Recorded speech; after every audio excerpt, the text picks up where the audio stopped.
Are we? Yeah.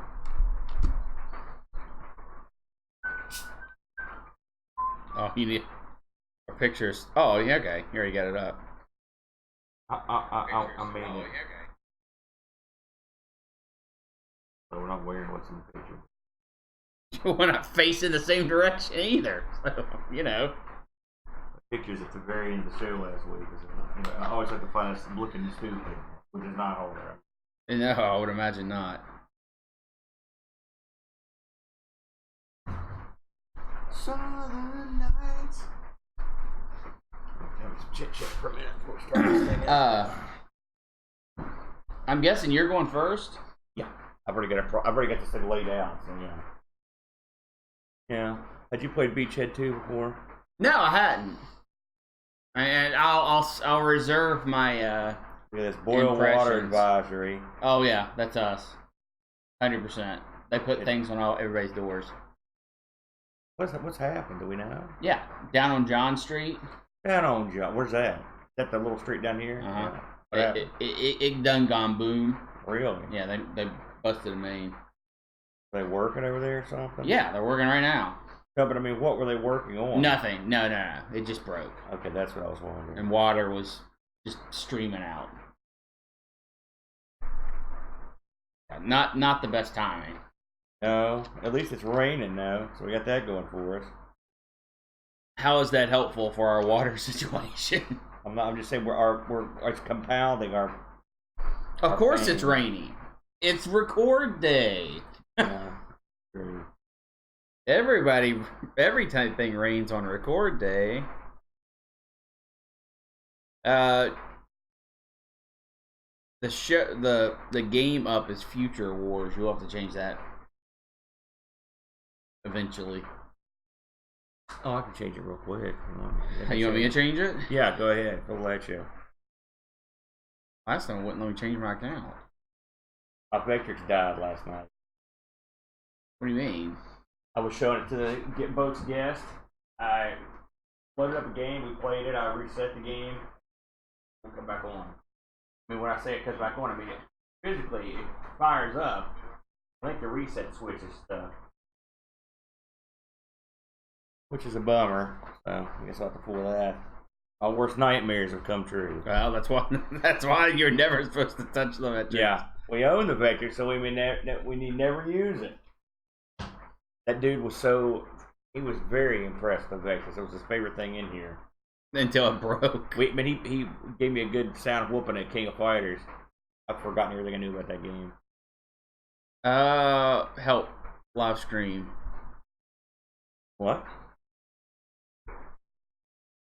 Can you help? What's that? I don't know what you just said. I'm trying to click things and there it goes. Are you on? Make sure you're hooked up to the internet here, not the one at the house. I am.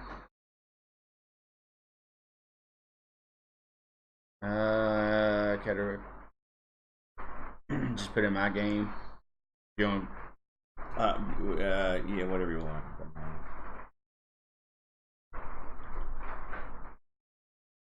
Wow, at least there weren't too many Civ games.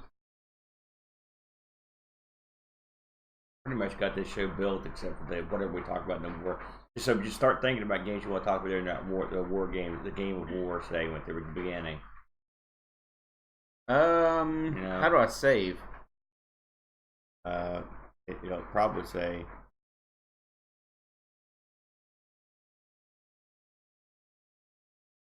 what you're doing. All I did was change that game. It should save for you. Oh, just auto save? I think so, yeah. Okay. Do I need to restart the stream? No. What does that say? Bad video settings right there. Hey, it's just playing.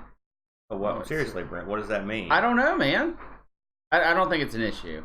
I don't.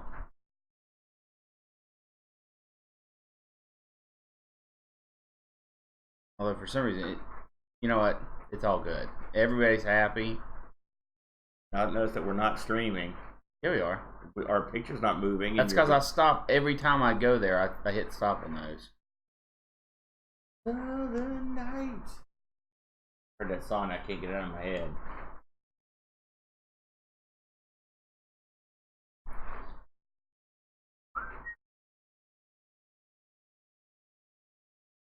See, we're live.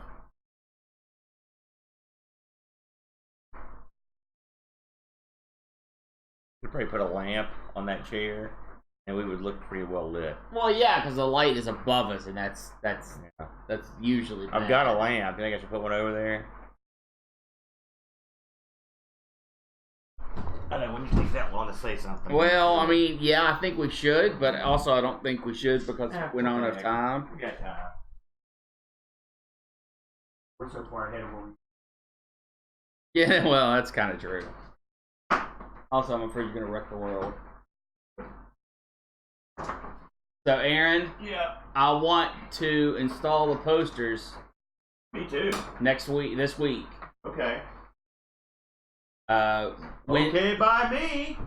we can either do it next weekend or something. High tech. And support ain't gonna reach.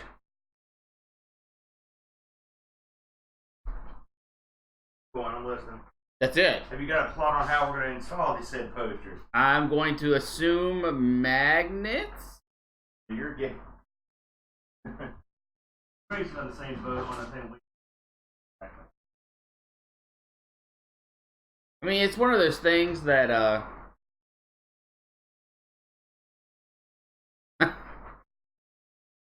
Hey, Mohawk Mall.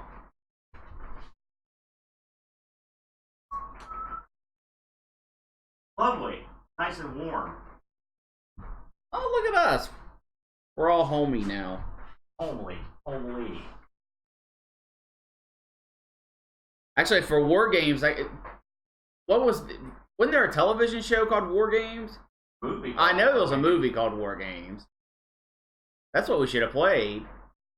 But that would have been a real cheat, wouldn't it? Someone's like War Games, and so...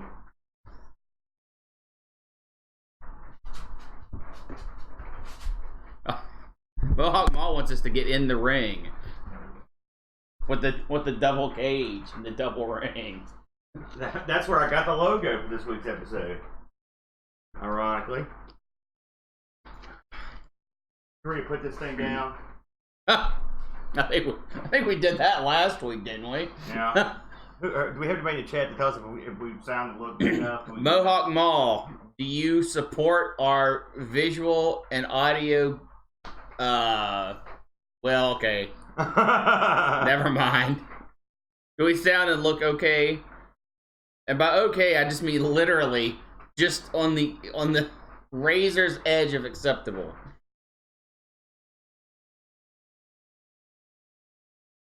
You have to background. I'm just gonna turn the thing off. Just put background up. Well, okay. It'll be hard to. I see. Then I am gonna have to edit it. All right, then turn it off. I'm gonna lay something over it anyway, so it doesn't matter. Sounds fine, looks fine. Hey, we're golden. All right. Look behind me. I'm gonna hit the button to make sure it starts. You ready? You're not looking behind me. Can you look behind me? You can't tell from there. I mean, I could, but it would be delayed. Okay, it should be on the button. Are you ready? Yes, but hold on. I want to think of a thing. You don't have to do a thing every week. I like doing Just the thing. Get ready. You can come up with something when we start. You ready? You're not in position, is why I ask. Oh, all right. I got a thing. This will actually help too.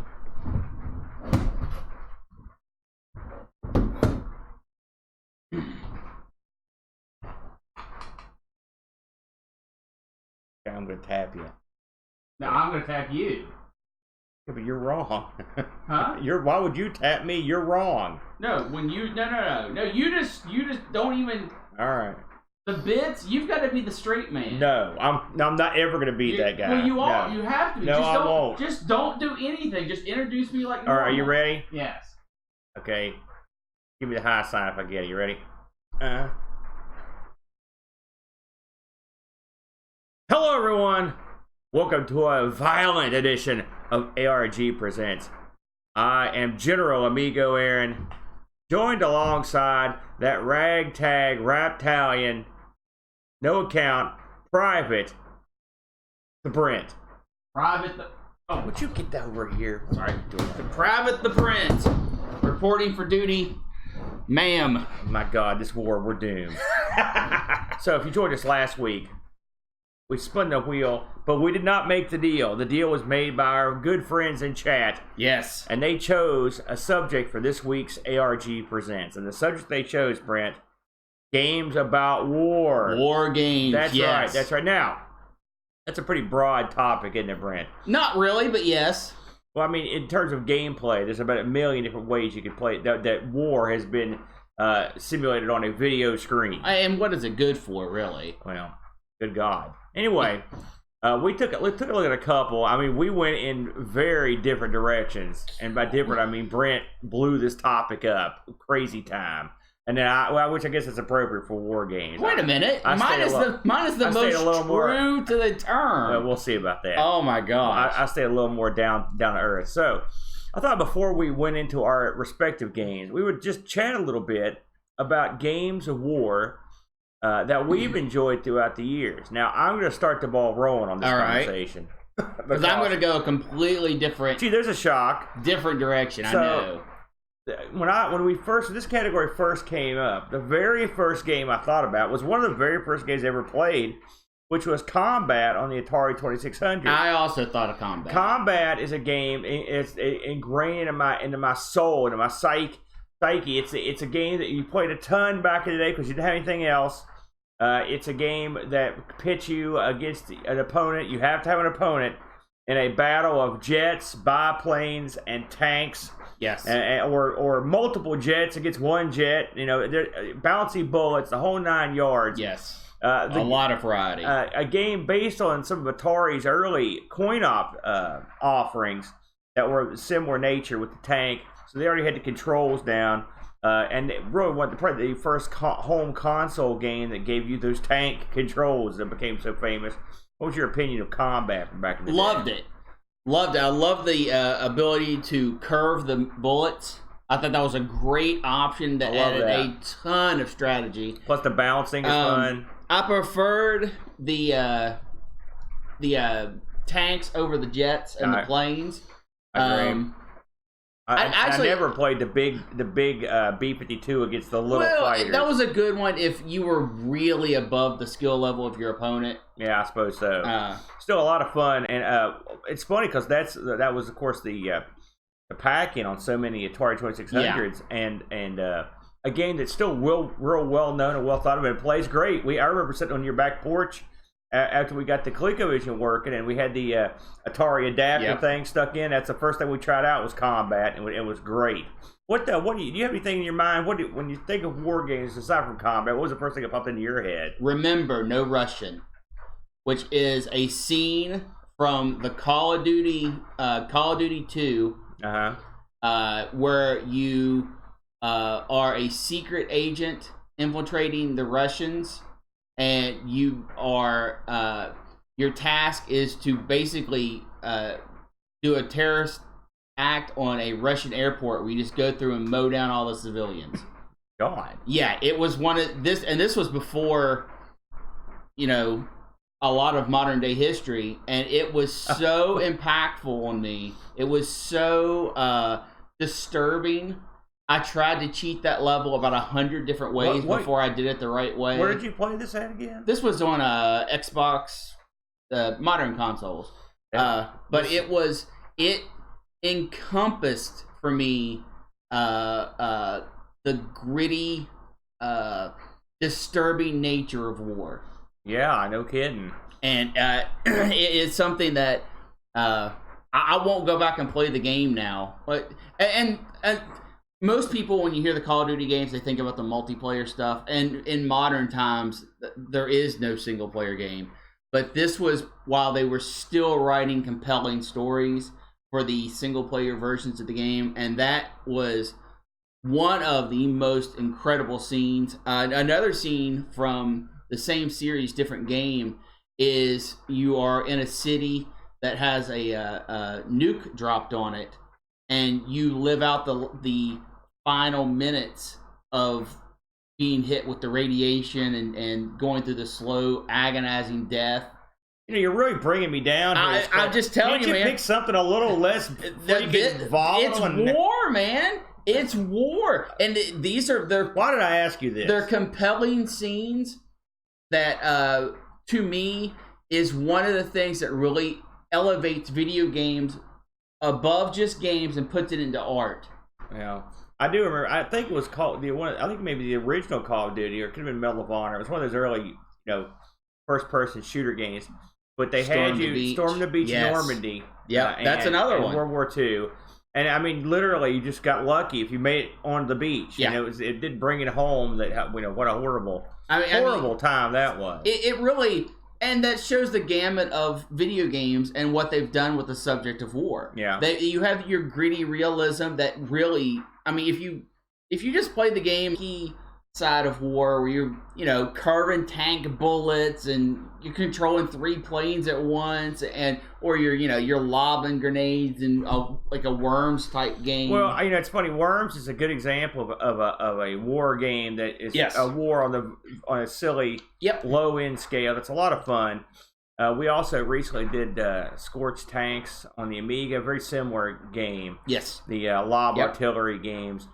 Those are always a lot of fun to play, and those were sort of a war doesn't always have to be super incredibly brutal like you portrayed it. Well, like I said, that video games does an excellent job of showing, not showing the brutal side of war and then fantasizing the fun part of war. I think some games do that. I think a lot of games just sort of glorify it. Yeah, certainly. The modern warfares and stuff of the war just go out and just go crazy. It is what it is. I don't play them. It's not because I'm not politically opposed to them or whatever. But it is what it is. And then you also have the games, which is sort of more geared to what I picked this week, like Advance Wars for the DS. Yeah. Where it's turn-based strategy. It takes a real hard look at advancing your units and putting support where it needs to be and laying down fire where it needs to be. That's a game I can never get into. I will say when it comes to those sort of strategy games, which was another way you could have went.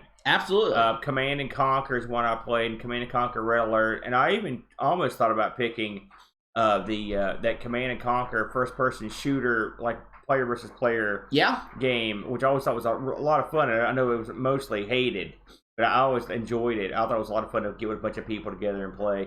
Another war-based game that I really enjoyed, I've talked about it many times, so I'm going to talk about it again, was Wings on the Amiga. Absolutely. You get a good feel for what it was like down in the hardened areas of World War I.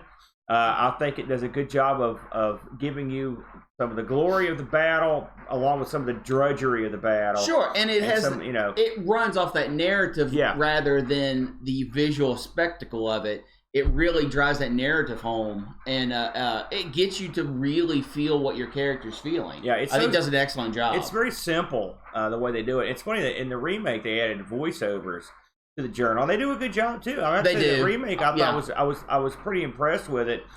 Let's talk about space war stuff. Now that's another angle we could have. StarCraft 2, man. StarCraft. Now I never played StarCraft 2, but I know you loved it.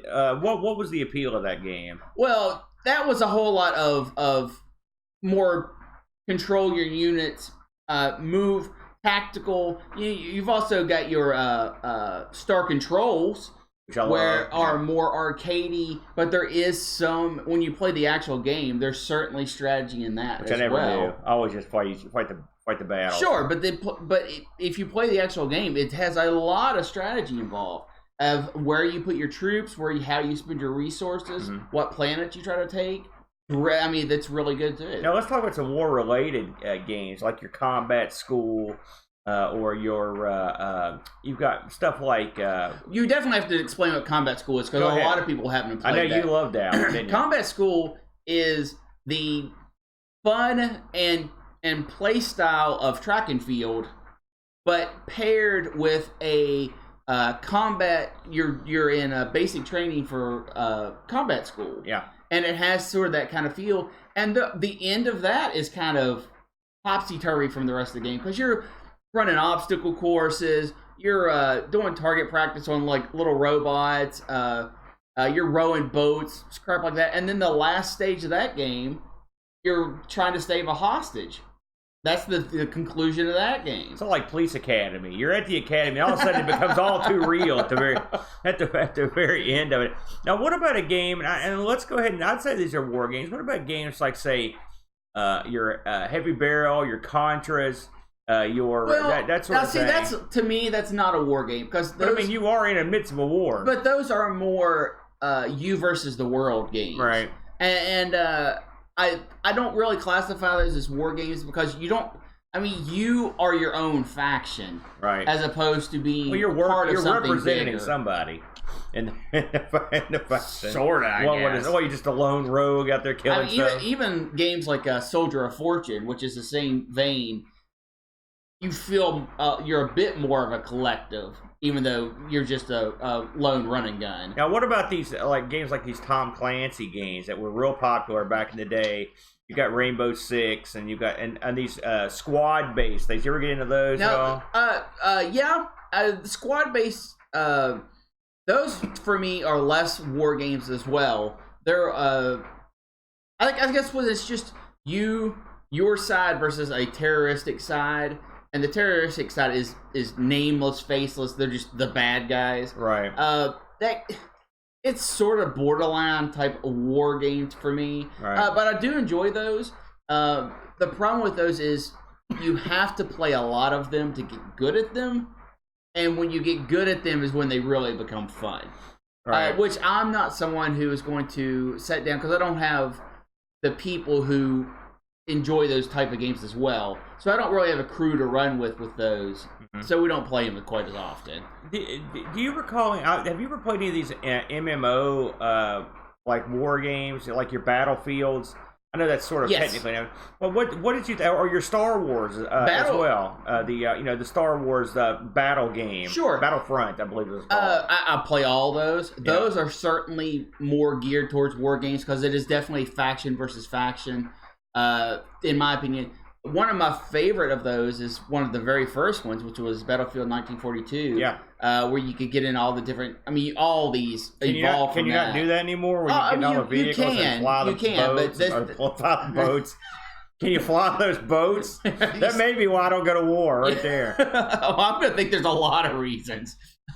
But those games. I do feel that those are a war-based game because you are faction versus factions, and you have different roles that you can fill. Yeah. I really enjoy those. Do you play those at all? I played the original 1942. I believe there was also a Battlefield Vietnam. Yes. I played that. It was horrible. It wasn't the best. It was bad. And that would be. I guess that would be more of instead of a war game, that would be a police action game. If you're here in the States, since they never actually declared that a war. But they're okay. They're fun. They're dumb and stupid fun. I guess you could get real good at them. But those games, those run around and shoot the opponent games, you can name any of them. The Halos, the Battlefields. I'm not good enough at them to have any fun because I just instantly get super murdered every time I go out there. Just as a sidebar, I just thought this was interesting. Last night, Boat had his friend from Korea over here. Yes. And just to see the arcade. And we were playing, and we were talking about military service. And he was telling me that because in Korea, military service is mandatory. Yeah, it's required for X amount of years. But here's something he told me that I never considered. He said the difference between the United States and Korea is that your military service here, people having been in it, is held in much greater esteem than it is in Korea.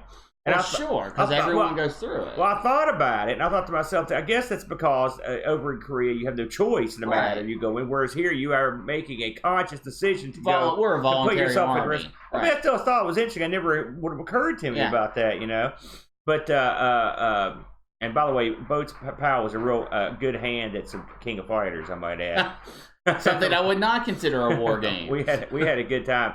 Now, just before we move along to our main games, do you have an all-time favorite war game aside from something that's not hideously oppressing? No, it would be the second Call of Duty, Advanced Warfare. That as a war game, even though it is you're taking the role of a single soldier type game. Yeah. That's probably my favorite. Of you control mass amounts and make strategic decisions. I would say Age of Empires 2 is my favorite. That's a big one, yeah. It just, for that, I think they really streamlined the building process and the techs, and there are many, many, many different ways to approach that game. It's not like a Civilization, where Civilization is so heavy. This is a lot lighter and I think more approachable. Now, do you have a war game that you absolutely can't stand? Oh gosh, I mean, one that's just the dirt worst. The modern Battlefield type games, where they're using modern experimental tech, and I don't mean fantasy tech as in like mechs and stuff like that, because mech warriors are certainly war games. There's a new mech game coming out. I believe it's 5, and I was reading about it, and it looks great. We both had a more than a cup of coffee with Mech Warrior 2. Yes. And the Mercs and all that. Yes. All that. We love those. I actually considered doing a Mech Warrior game, but I think we'll save those for a show where we just do exclusive mech games, and that'd be kind of fun. And then, but like I was saying, those I enjoy, because those are so fantasy. I enjoy them. Yeah. It's the ones that are using modern, experimental, possibly existing techs, like your Black Ops, your more modern games like that. I just don't enjoy. I would say my favorite games, if I had to pick 2, and we mentioned both, one would be Wings, and one would be the Worms World Party. I think it's a great game, if you consider that a war game. My least favorite, that I'm just off the top of my head, and this is an unpopular opinion, and me and Boat have tried to figure this game out, but it's super popular in Europe, is North and South on the Amiga. I don't understand that game. We went out there and just got smoked trying to play this game, and we've never, ever figured it out. So maybe one of these days we'll wrap our head around it. There you go. So, with all that said, we were tasked with picking 2 games from the huge universe of games. And I'll lead the dance this week. Now, you know, sometimes we pick games we've never played, and sometimes we pick games we know very intimately. Yes. And we don't have a rule or anything. We Nope. just got to do what we want. And so, but I always like picking games that I don't know much about, you know, or have a cool name, as you know.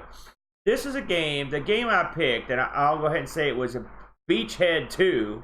I played the C64 version. There are multiple versions. Yes. The Dictator Strikes Back, I Yes. believe is the subtitle. It is. And I played this game back, gosh, it was back when it first came out. I mean, a long time ago. My buddy had it on his C64. And I was so impressed that time I played it. I was like, man, this is great. It had digitized sound. Yep. It had multiplayer, you know, and it Yes. was good multiplayer. Yeah. It wasn't like, now at the time I thought this. And so I haven't played it since. So this is, you know, and so the game came out long ago, in 1985.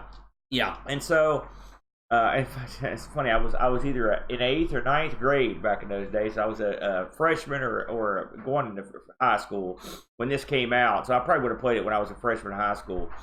And I had a lasting impression on me because you know we didn't have a C64. Correct. And so when I think of C64 games, I only have a really good memory of the ones that other people had.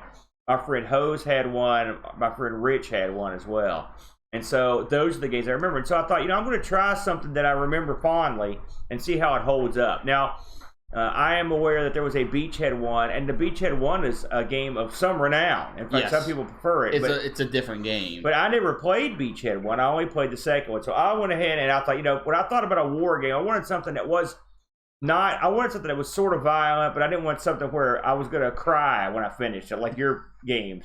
You know, so I selected, as I said, Beachhead 2, The Dictator Strikes Back.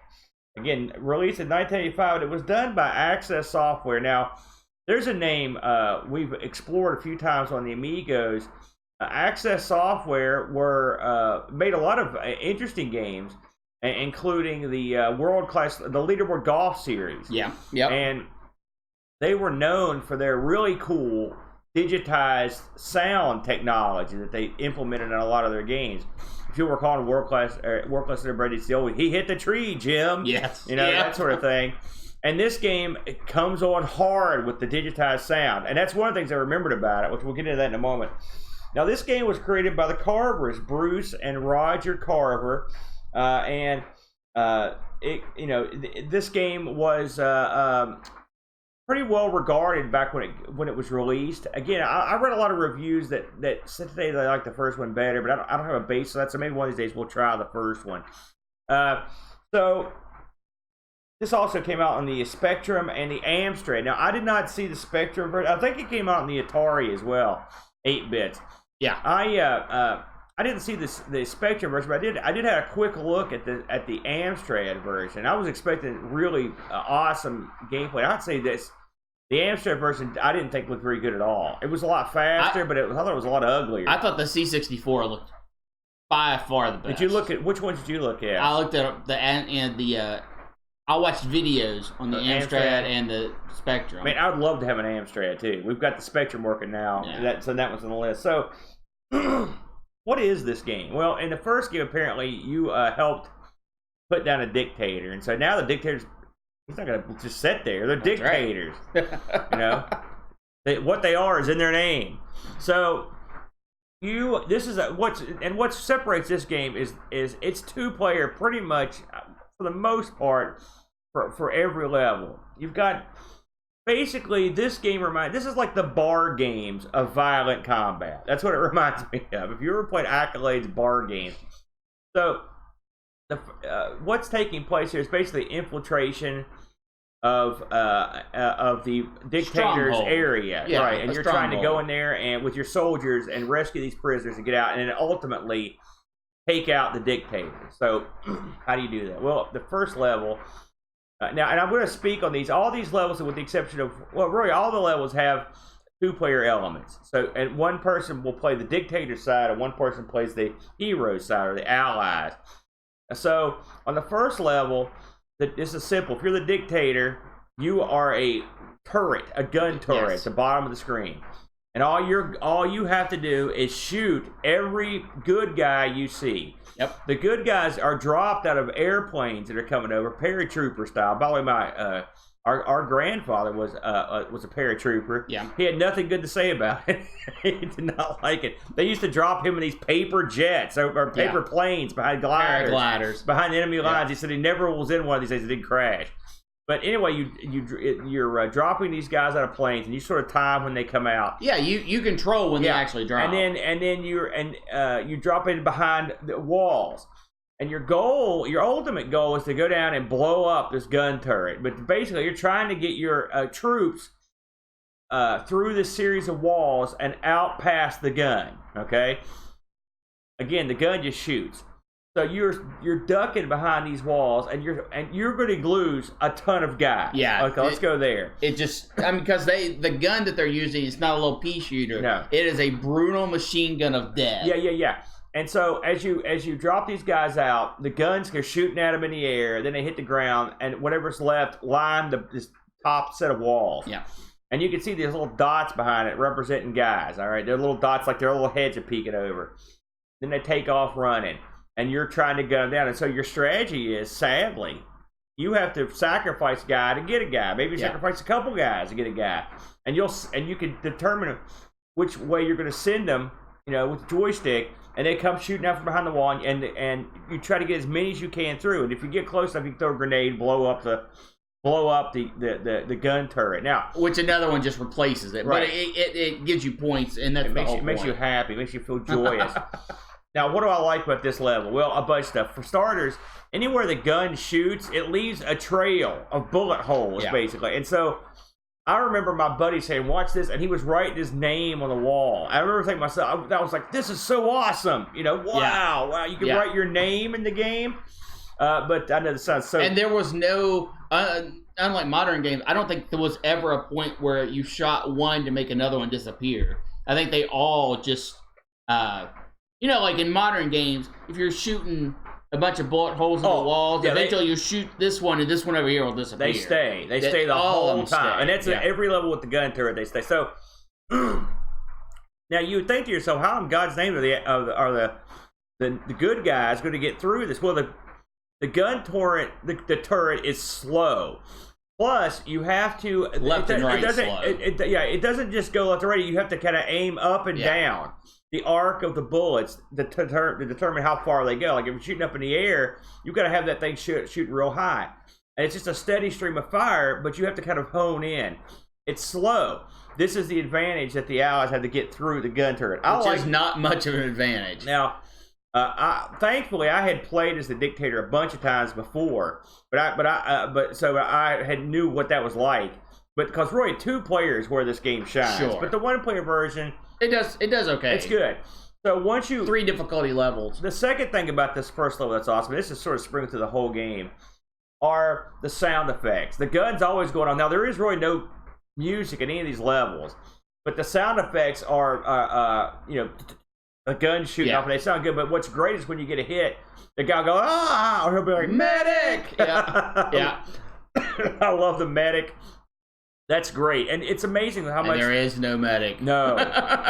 It's neat how much the sound added to the game. Much like World Class Leaderboard, those little nuggets of sound, they give you character. And this game plays, in a lot of ways, this reminds me of a CinemaWare game. It's very much like a very linear CinemaWare game where you're building like almost like a movie as you go through. Yes. Yep. So this is definitely the opening act of a movie. When you finish the first level, you get scores, and score will be based on either side, like how many kills you got, how many guys got through, how many times you blew up the turret, stuff like that.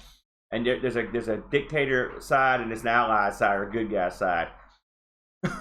After you get past this level here, the next level in the game is where these prisoners are trying to walk safely across the screen. Very a la Operation Wolf. What it reminded me of was Crossbow. A lot of Crossbow. Same basic there. The good guys in this one are there. They have the gun turret, and the bad guys are trying to stop the prisoner from walking across the, I guess what is a prison yard. Yeah, make their escape. So what you've got to work with is, this reminds me also of the wet t-shirt contest at bar games quite a bit. Well, it does, because in that your girls are walking across the stage back and forth, and there are people up in the lights trying to dump water on them and stuff popping about the stage. That's what this is. As your guy slowly meanders across the screen, there are obstacles that come out to kill him. At the bottom of the screen is a truck with a gun mounted to the top of it. If he gets up on the guy, he'll shoot him and kill him. Then you've got this guy that will just pop up randomly in a trap door and jump out and get him. Now the trapdoor, the funny thing about this is the trapdoor can be anywhere in that guy's path. Yeah. And you'll see it sort of streak across the screen, and the door will, it'll stop in front of the guy, the door will pop open, and the guy will be like, hey! I mean, you can jump right up on the guy. Right, so you have to really be quick. Then you've got a guy on this wall in the background. This again reminds me of the wet t-shirt contest. The guy will drop a rock or a stone or something. Yeah, big smushy object. He'll run over. Actually, just to show you, just sort of appears, and he drops it. You've got to shoot him. And then lastly, and most deadly, is a tank that's rolling towards the guy. This guy is like the Tiananmen Square guy. He's bravery beyond belief, because he's walking directly into the line of a tank.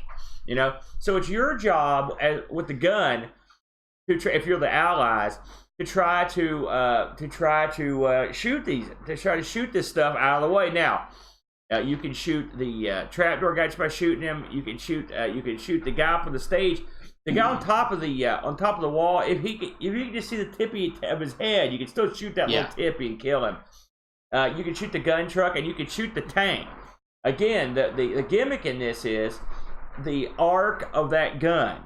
Right, you have to have the arc right to hit the target, and these prisoners walk so painfully slow. Yeah, it is very similar to Crossbow, where you're trying to save this idiot family or whatever, or your adventures from going across the screen. Well, and the first stage is geared for the dictator to get a lot of points because he has the advantage, and this is definitely.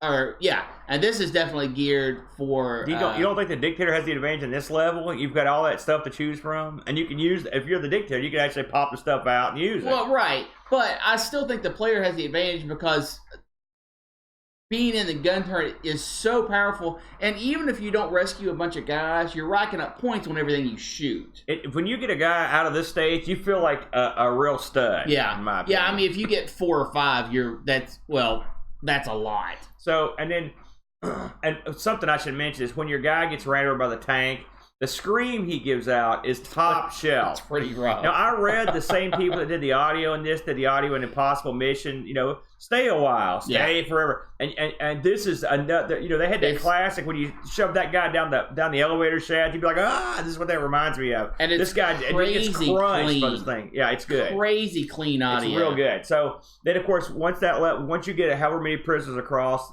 you've got your summary screen that tells you what's going on. Yeah. So then you get to the third screen. Now, most of these games that have mini games in them, you can think to yourself, well, none of these games could stand on their own. This is the one exception. I think you could have probably made a full game just out of this third mission. They already did. It's called River Raid. Well, no, because this goes beyond River Raid. So the third mission is you trying to fly hostages out of enemy territory. So this is a shooting. This is a shoot 'em up, a shoot 'em up game where you run a helicopter. So at the beginning of this thing, it'll tell you how many hostages you've got, and you can load them on your plane. You can load however many you want. You can put 1, you can put 5, and then you take off. And the way to describe this best is think of a vertical Zaxxon. It's what this is. You control your chopper up and down, left and right, and you're ever going forward. So there's height. In how you drop and go up and down. You have to avoid obstacles or fly under bridges and stuff. That's if you're the good guys. If you're the bad guys, you control a tank will occasionally roll on the screen. You can kind of move it back and forth and shoot. And plus there are other, like, I guess you'd call them static targeting things that will automatically take care of business. This is definitely the worst level for the other guy.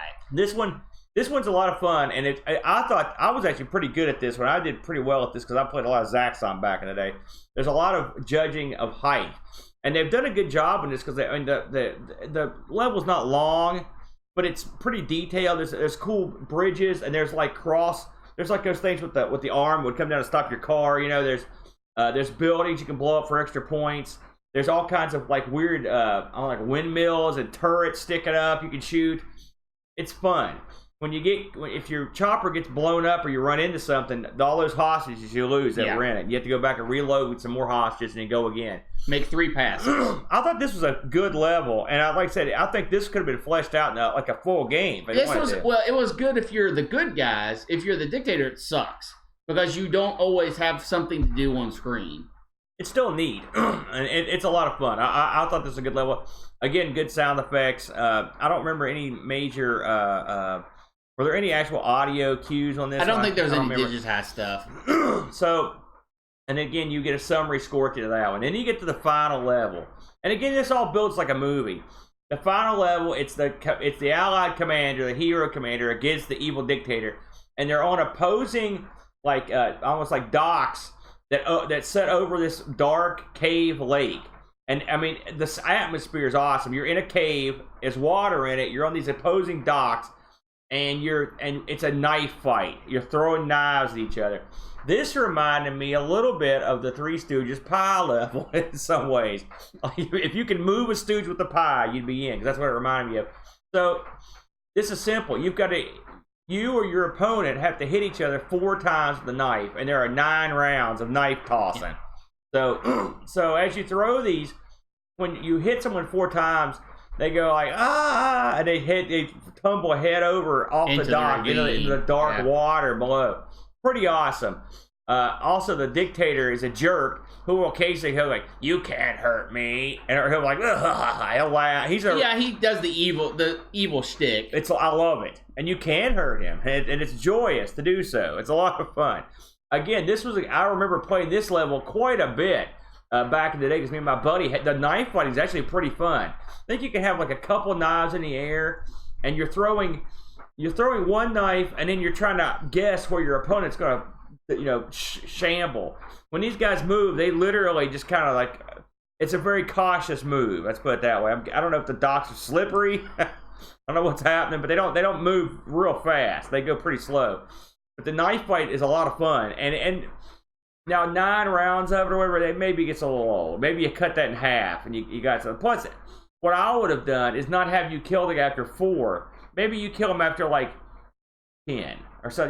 That way he dies once, but you watch the dictator die over and over. Well, it's because of the point structure that the whole game is based on. Right. All of this leads up to who has the highest score after the 4 mini games. Right. And that's who actually wins the game. Now, when you finish the knife fight, you get a final summary score page, and then it goes back to the main menu, which has got a rip-off picture of what I think was Blue Thunder, although it's Airwolf was more curvy.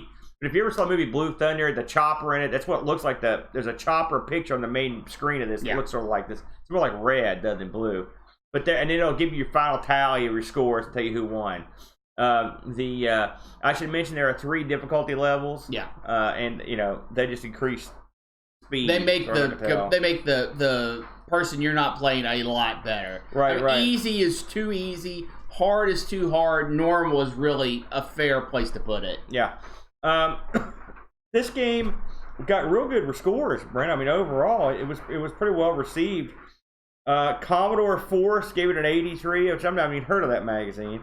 I've never heard of a lot of these. Commodore Horizons gave it 6 out of 10. Commodore User gave it 4 out of 5. Home Computing Weekly, I love that, 5 out of 5. Your Commodore gave it 9 out of 10. Your Computer gave it 3 out of 5. They were really struggling for names. And Zap gave this in 1985 anyway. They gave it a 90%. So those are pretty generous. No, you didn't like it? What? Well, I'll go over that in a second. Go ahead, get your overall opinion of the game as a whole package. What you think? I love the game actually. When I went back and played it, I enjoyed it. Once you understand the controls, and they came back pretty quick. It was fun. I didn't get to play it 2-player this time. I wish I had. But it's one I'll go back to. I'm going to get Bo to play it. Bo would love it. I'm a sucker. I'm a big old sucker for the mini games. And I'm a big old sucker for California game-based stuff. And so this was a unique take, a unique slant on that I enjoyed. I liked the audio. I thought the graphics were good. It told a story. Like I said, it was very Cinemaware-like. So I personally give it the thumbs up. I dug it. Why don't you check for our user reviews, which I've heard we've got one in. Okay. Why I give my personal Okay, review go ahead. What do you got? I loved 3/4 of this game. Let me guess. You didn't like the chopper level, did you? No. Okay. I love the first stage. Probably the best stage in the game. Both for its audio, its visuals, its gameplay. I think the strategy between where you're sending your guys out and how you're sending them out, where you're dropping them for the plane drop, all that is amazing. I think it's great and well done. Mm-hmm. And even when you're using the turret, you have these choke points where everyone has to come out of, but you can't just sit there and bull a hole, because there will be occasionally people that come over the wall. So you have to be aware of that and take that into account. I think this is the best level in the game. It has the best strategy, the best balance. It's widely known as a lot of people's favorite. Yeah, it is fun. The second level, where you're trying to save the hostages, I think this is a really good level. I think the crossbow-like aspects of it are well done. I think it's fair to a point. I think that the hostages could move just a tad faster, but they're not so slow that it's unfair to the point where you can't ever rescue any of them. It's all about staying vigilant on what is ahead of the guy and just ignore the things that aren't going to hit him, because there are occasionally things that won't hit him. The third stage, the chopper stage, what I call the River Rage stage, because that's what it reminded me of the most. I think it's a lot of fun. I think there's not a lot of strategy here. I don't think the 2-player aspects of it are so important, because the dictator, his control, what he gets to take care of, is minimal. Yeah. It's really a single-player game, and that's why that really is the one level that's like that. Yeah, and that's why I kind of don't like it as much as the rest of the game. And then the knife throwing stage at the end of the game, it kills it for me. I hated it. I hated it. Why? It is so out of character for the entire rest of the game. The rest of the game, it's faction versus faction. It's war versus war. Why have a... This is the ultimate showdown. No. And also, why are they throwing knives? You've been using guns and tanks and war choppers all the way up there, and then you have an unlimited supply of knives at the end of the game. It really was a huge turnoff for me. I think the controls for this stage are crap. You move so slow, and you have these dunk jump and duck type element, you never use. They're worthless, absolutely worthless. Again, that's reminds me of Three Stooges, where you can sort of duck down. Yeah, and also having to play it over and over and over, one and done. And I might have not hated it quite so much, but it really brutalizes the game. It drops the rating for the game for me down to like a 6. Wow. Because when 3/4 of your game is good, then you get 3/4 of a score. Well, I don't think the whole. I like the knife fighting. I think it's pretty fun. And here's the other problem. Sort of Tron. Here's the other problem. You have the potential to score so many points on the knife throwing stages that it doesn't negate one of the other stages, but it really. If you're good at that, you can be subpar at the rest of the game and still win, and I hate that. Well, I think you would have more fun if you're playing that in 2-player. I will say again, does it go on too long? Yes. There's a couple stages in this that probably could do with being a little bit shorter, and I will say this is where I think the pacing of a Cinemaware comes into play. If they'd have done this game, the ending would have been far. You don't want to see the guy get killed 20 times. Now, but I mean, they did this. It's like if you took a Cinemaware game and put it in like summer games. Yes. You know what I'm saying? That's what they did. They tried to do both. And really, this is the genre they picked doesn't necessarily do both well. But I think the knife throwing is okay. I thought it was fun. It's more fun with 2 players, but I remember playing it a lot back in the day, and it was fun. So let's talk about our user review for this game. Our good buddy Graham W. Hebke. Beachhead 2. I was first introduced to this game on the Apple II. Well, there you go. We didn't even mention the Apple II version. I didn't know it had an Apple II version. And it is a frantic 4-level game on that platform, and it's the same on the C64, where you play against the computer or a buddy, allies versus dictators. Once you figure all the gameplay mechanics, you will find quite a lot of depth and strategy for an action game. The angle of the turret, the speed of a projectile, the height of a moving mine. Great audio samples on the C64 version. The Apple II version was more white noise than voice, but still recognizable. And I really love one-on-one knife throwing level at the end, especially in 2-player mode, which is what I just said. Graham gets an 8 out of 10. I'm going to agree with Graham. I looked this thing up on the eBay to see how it was going, and it's funny when you look these cartridges up, you never sort of know what you're going to get. Sure. I did find this one listed. It was running about between $7 and $10 in the UK. Wow, that's really cheap. Yeah, it's not too bad. I would say, would I pick this game up for $7? Absolutely. Yeah, sure. I like I said, I dug it. I thought it was a lot of fun. Now, just before we fold up on Beachhead, there was the original Beachhead, but I remember seeing a game in the arcade called Beachhead 2000. I believe it was 2002, and it was a virtual reality game. Yeah. It's sort of loosely based on this, and I think there was a PC version that was used from. Did you ever play that one? I played the one in the arcade. It is, you control the turret and shoot people as they come up on the beach. Yeah. It's okay. I mean, it's an interesting experience. If you've got $1 and it's in your arcade, I would drop it in just to at least play it once. It's not something I really come back to. It's a little too physical of a game for what it actually gives you in return for me. If I'm going to get hot and sweaty, VR game. If I'm going to get hot and sweaty playing a game, I want to play something more that offers more. The cabinet looked cooler than the actual game was. Yeah. I thought the game was a dud. Yeah. So, with that in mind, let's turn our attentions to what you selected this week.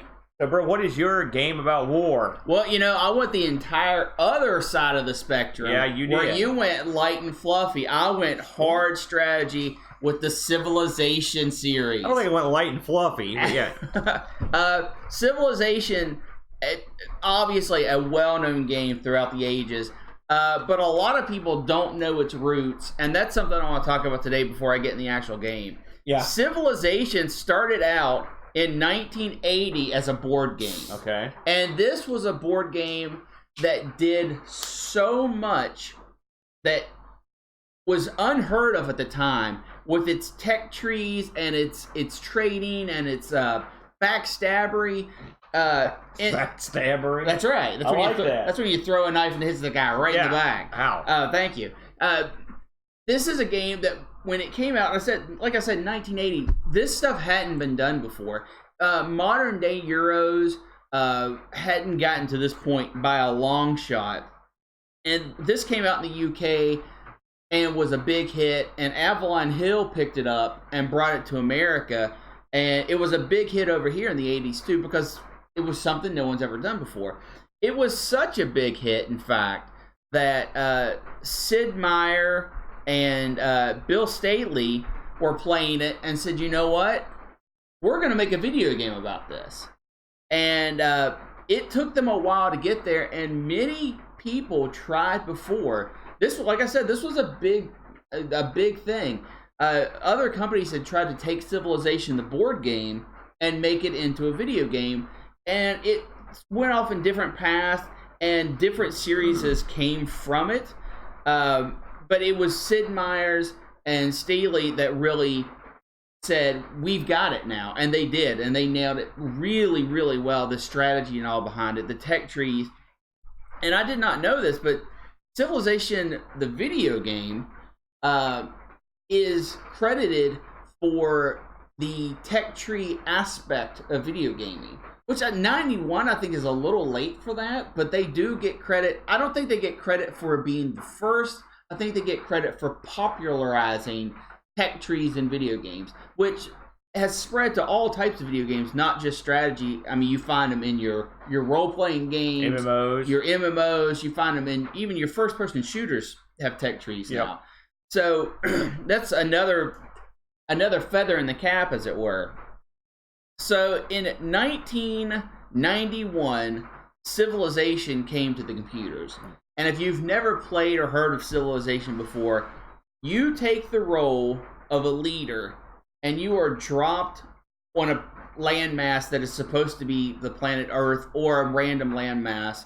And you start out as one, or some people have two settlers.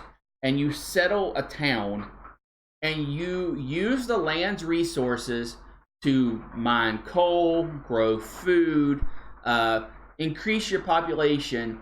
And as you're doing this, you research things. And I mean, you start way back in the BCs, where you don't have writing, you don't have money, you don't have husbandry to do your horses and stuff like that. So you are really starting with nothing. So it means you grow a little food, you gather little resources, and you have to use what you have to manage both your social aspects, assuring your people have enough food. You have to satisfy your technology aspects of gaining these technologies. I mean, mathematics and stuff. You have to get everything. And you have to satisfy your military and bring up military forces to stop yourself from being attacked by other ventures, by barbarians on the lands. And you have to explore and grow, because if you just stay one person and that one town gets attacked and destroyed, that's it, game's over. If you expand your empire, you get more resources, you can grow things faster, you can grow your technology faster, and that's the game. It's all about conquest, exploration of the world, and it takes you, like I said, from the beginning of technology all the way up to the space age, where you can actually win the game by getting into space first. So, wow, what a scope of a game. It's huge. It was unthought of, and that's all came because the board game had a similar type of strategy and growing and tech tree, and the game just took it and said, you know what, I'm going to do this, and I'm going to do it even better and even more. Have you ever played the board game? I have not played the 1980 version. There's a newer version that came out. I'm going to talk about that. So what's kind of funny with Civilization is came from a board game, became an awesome video game that has had many sequels. I think they're up to 7 now. I think that now.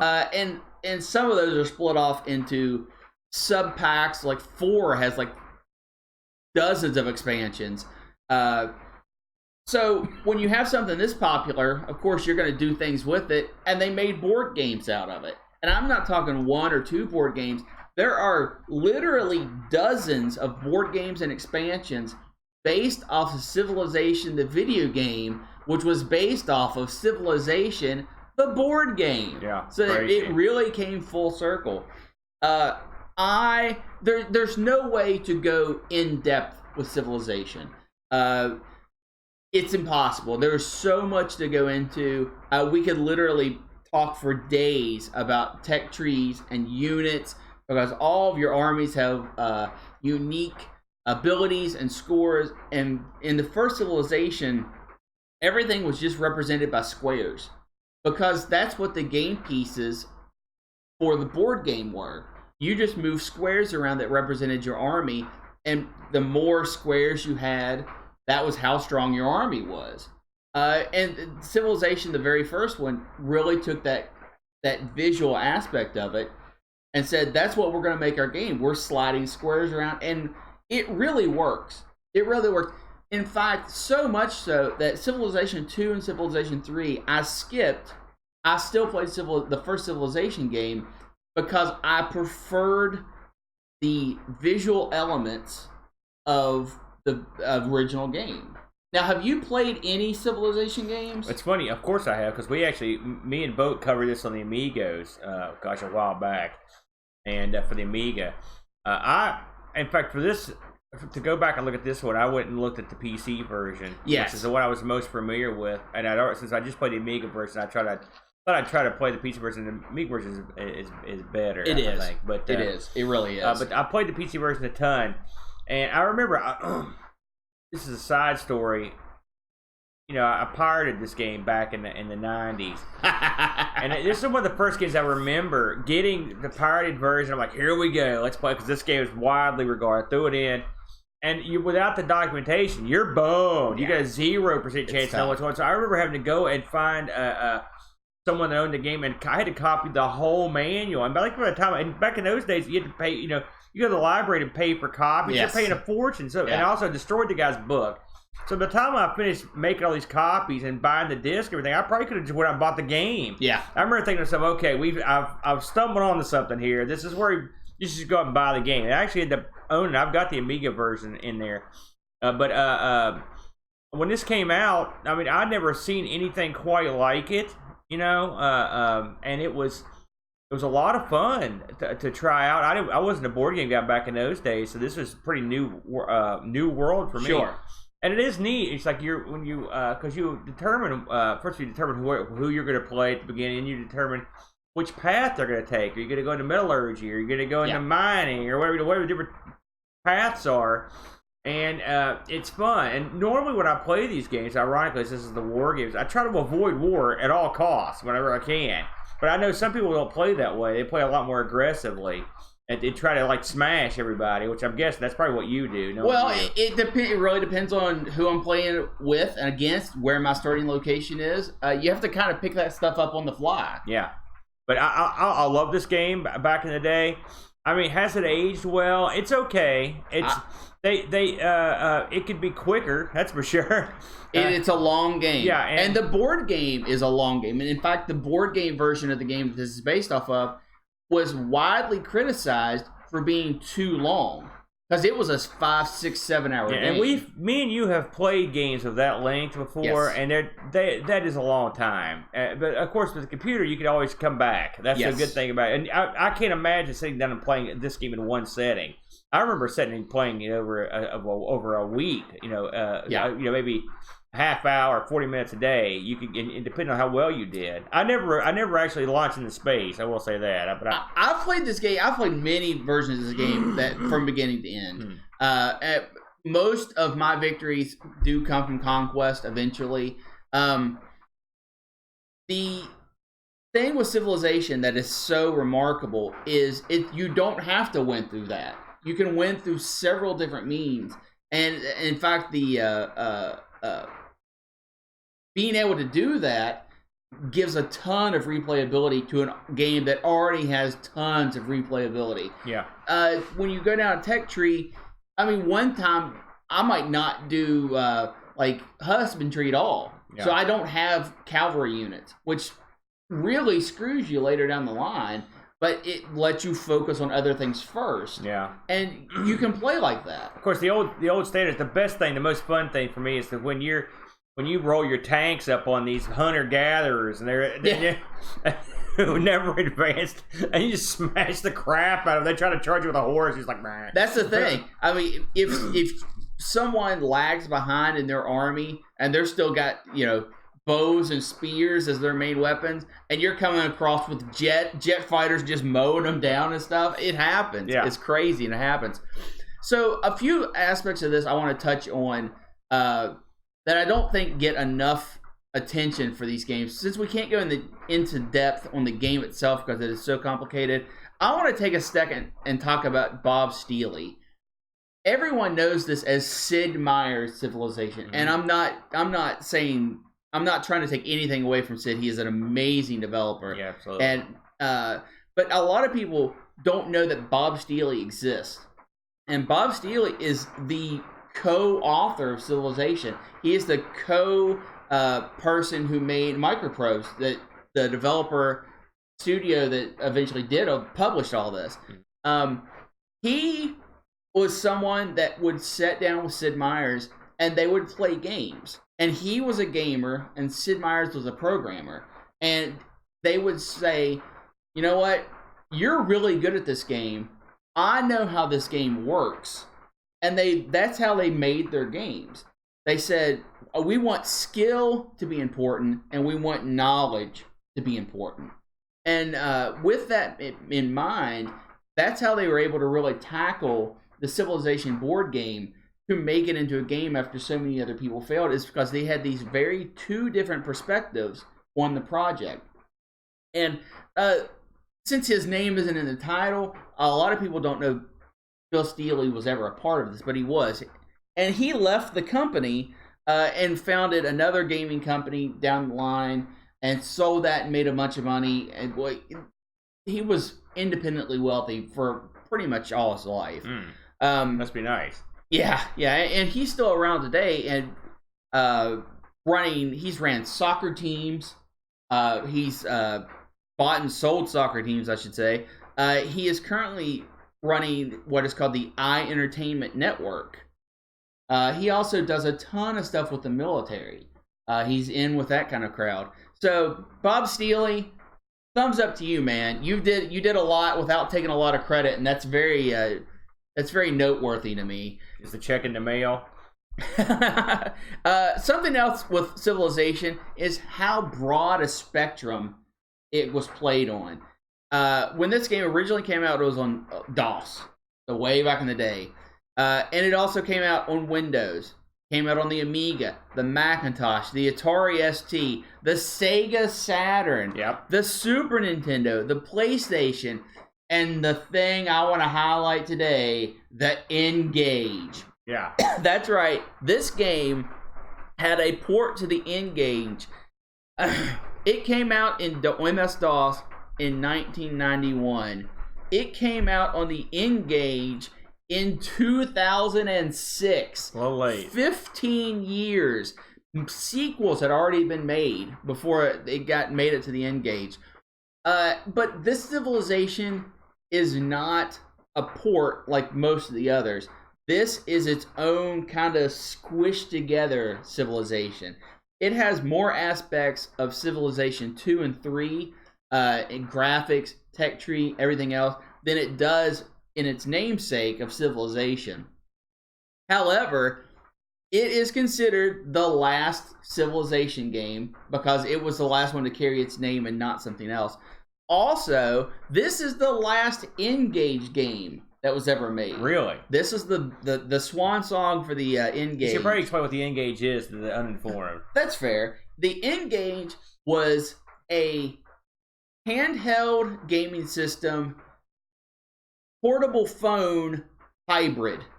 And I don't mean like smartphones today where you've got a screen and you can kind of do everything. I mean like imagine a Game Boy that you squished a phone into and made the most awkward phone of all time. It looked like a honey bun or a taco the shape of it. And as I recall, to change games, you had to take out the battery to swap the game in. It's a cart swap system.